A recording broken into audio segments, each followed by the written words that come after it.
number 4. 10 seconds. Stand by.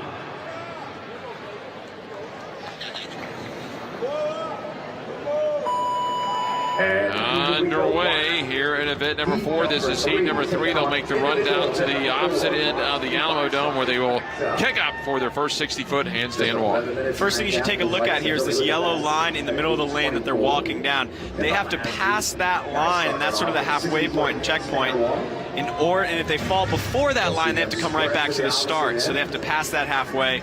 It's just 30 feet down, 30 feet back for 60 feet. Now they have to run down and start their toe to bar. Lance Castle has a massive lead early. He'll be joined by Gilson Duarte up in lane number 1. So Duarte in the yellow top, and it's Lance Castle in lane number 2. There's lane 3, Grant Belrose. They will knock out the toes to the bar and get on to the double kettlebell deadlifts. Now, I mentioned, and I know people will say, hey, we had kettlebells in Regional 8. What I meant, yes, we've had kind of the normal kettlebell, the kettlebell snatches. This is the first time we brought out the big boys in Regional. We saw them 2 years ago in the epic battle between Frazier and Smith on the final day, and then Cadron's David's daughter nearly went unbroken with those really heavy kettlebells.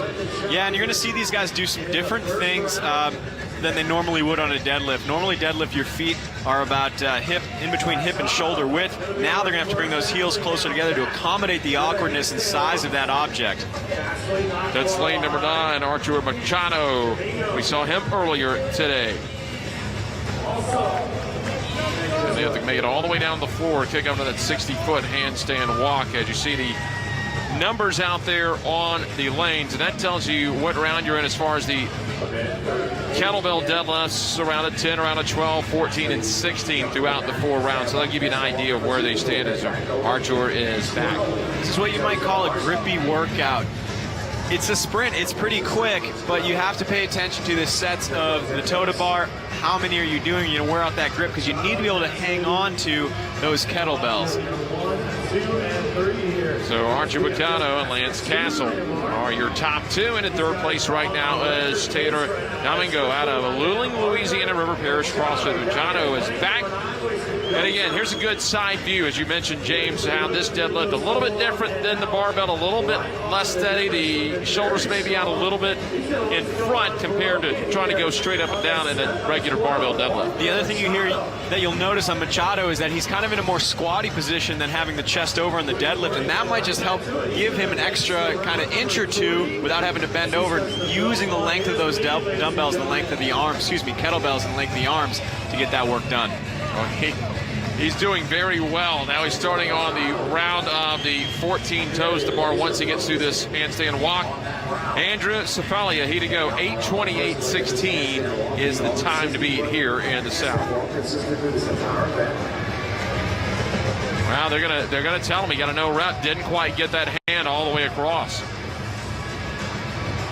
Those little things hurt in a handstand walk. This isn't a ton of distance, only 60 feet for these guys, but you never want to be breathing heavy upside down.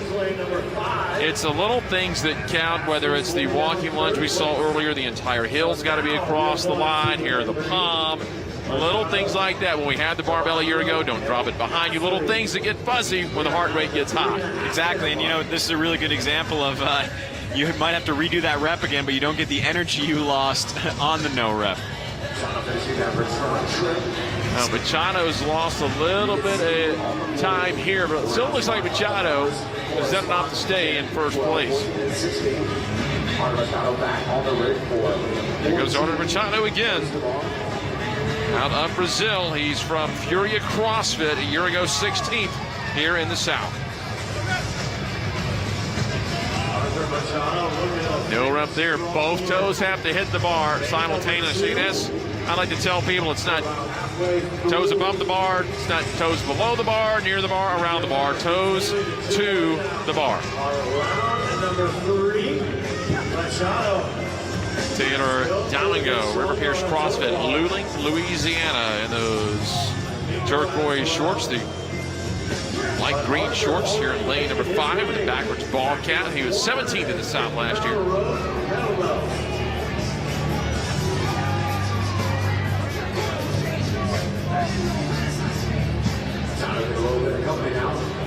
Archer Machado way out in front, but he's being tracked down a little bit up at top. You see in the black shorts, no shirt. That is Lance Castle.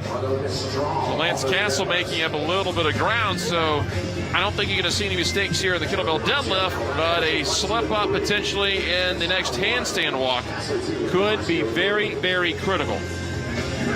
It looks like Machado's moving a little faster on those kettlebell deadlifts. He's still taking a rest here. You have to notice that they have to split the set of whatever reps they're on. So they're on 14. They have to split that into 7, stand, walk those heavy kettlebells forward. Sorry, I keep calling them dumbbells. Walk those heavy kettlebells forward and then hit that second set, which is really tiring on the grip.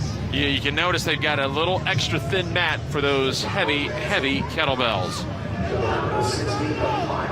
Want to be nice to the Alamo Dome floor, hosting us this year. Patrick Vellner, 6:13.06.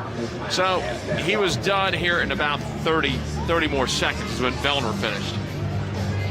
We saw Vellner last year on that deadlift run, GHD sit-up workout, just ripping through those heavy deadlifts. So also gymnastic background. This is home base for him. Archer Machado getting through the first 30 feet of the 60-foot handstand walk. And now Lance Castle about halfway, about 15 feet away. Machado is not picked up yet.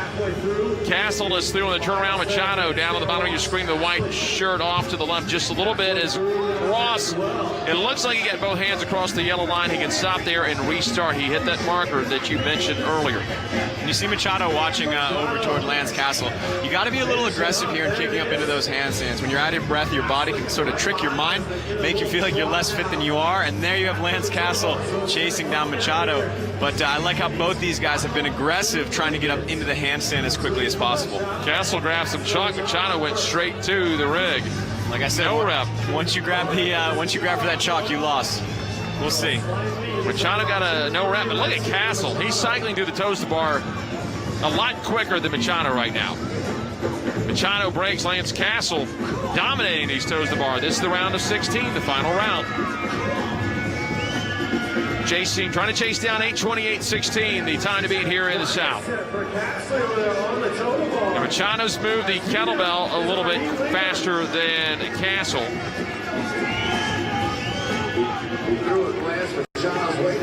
Lane number 6, that's Andrew and Primo you just saw there. Here's Castle now on to the kettlebell deadlifts, and Machado just got off of the rig. So that's 2. He's increasing his lead. I believe he got 3 of those deadlifts right off the bat. Machado needs to try and do these unbroken if he wants to gain that ground back on Castle and try and walk those across into that second set of 8 as quickly as possible. Castle's quicker on the toes to bar. Machado cycles through the kettlebell deadlifts faster, so it's going to come down as Machado now walks it forward. And that was a really smart move by Machado. He went to 7 reps, took a rest, and then finished his 8th to walk them across, whereas having to do that extra deadlift to pick them up after his 8th rep. Machado on your right of the white shirt, Castle shirtless on the left. So Machado took a quick look. He takes another look down to lane number 2 where Lance Castle is. Castle is going to be done. Castle is going to have the time to beat. He's in unofficially at 8:18. Here's Machado right behind him. So Machado in under the 8:28 mark. He is second overall through 3 heats. Nice performance between those two. Again, Castle a little quicker on